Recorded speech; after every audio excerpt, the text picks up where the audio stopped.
€53,600, roughly $58,500, for a 5-meter electric sedan that charges from 10 to 80% in 10 minutes.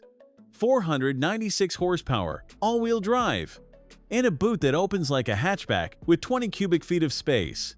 Before I walked up to this at the Innsbruck Motor Show, I assumed the charging speed was the entire story. The interior changed that faster than I expected. The proportions work in a way that most sedans this size cannot manage.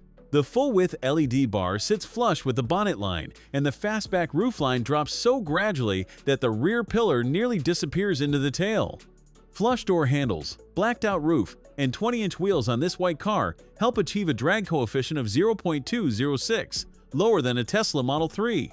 It also makes the P7 Plus appear smaller than its 16.5-foot length, which stretches past a BMW i4 by a comfortable margin.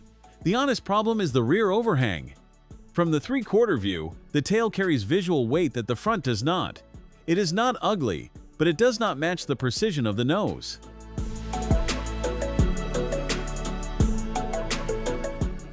The first thing I noticed stepping inside is what is missing. Almost no buttons. A 15.6-inch screen floats above a soft gray dashboard, and the ambient lighting runs the full width of the cabin in a way that reminded me of a Mercedes EQS. Except this costs less than half as much. The 8.8-inch driver display stays narrow, because the real information goes to the 29-inch head-up display. Heated and ventilated front seats with massage come standard on this trim. The zero-gravity passenger mode reclines the front seat almost flat. I have spent time in German cabins at twice this price that felt less considered. Front cabin earns it before you even look back. The driving position sits low enough that the windscreen feels panoramic, and the steering column adjusts far enough to accommodate a wide range of heights without compromise.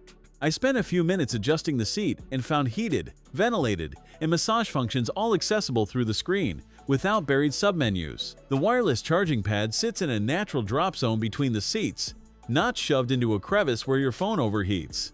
What caught me off guard is the zero-gravity passenger mode. One tap reclines the front passenger seat almost flat, which is a feature I associate with the EQS, not a car at this price. The electric glove box opens with a button on the dash, and the door pockets are deep enough for a liter bottle without a second thought. The materials across the upper dashboard are soft and consistently finished, with no obvious hard plastic shortcuts where your hand naturally rests. I have sat in an Audi A6 e-tron Avant that felt no better up front than this.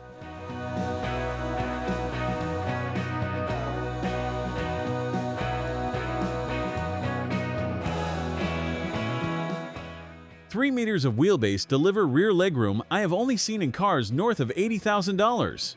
The rear seats get their own 8-inch screen, plus heating, ventilation, and massage. Rear seat massage at €53,000 is something I had not encountered before. The floor is flat, the middle seat is genuinely usable, and headroom under that sloping roofline is better than the silhouette suggests. The trade-off is rear visibility. That raked glass limits what you see through the mirror, and while the cameras compensate, the sensation of sitting in a narrowing greenhouse is real. Lift the tailgate and 20 cubic feet of space opens wide enough to make most estate car owners pause. The liftback design means you load a stroller or a flat-pack shelf straight in, without angling anything. Picture a Saturday morning run, where the boot handles everything without folding the seats.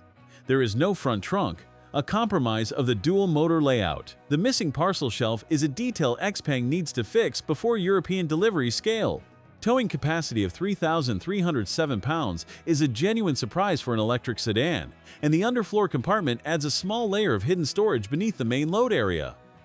496 horsepower and 494 pound-feet through all four wheels. Acceleration sits at 5.1 seconds to 62, conservative for the output, but Xpeng tuned for comfort over launch aggression. What defines this car is the charging.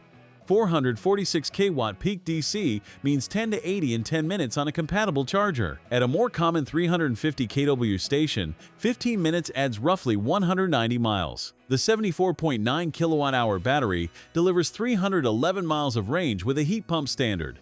Whether Europe's charging network can actually feed it is the real question. A station delivering that peak speed is still rare. This car charges faster than anything else on a European show floor, fits rear passengers like something at twice its price, and costs €53,600. roughly $58,500. The steering recall that hit nearly 48,000 early P7 Plus models has been resolved, but trust is harder to rebuild than a harness connector. Xpeng built something better than it needed to be at every trim level on the board. Whether buyers trust the badge enough to choose it over a BMW i4 or a Tesla Model 3 is the question no spec sheet answers. My answer standing here is that the spec sheet is not the reason to buy it. The interior is. Thanks for watching. If you enjoyed this video, hit that like button and subscribe for more content just like this. Leave a comment below with your thoughts or questions. I read every single one. And don't forget to click the bell icon to get notified about my next upload. See you in the next video.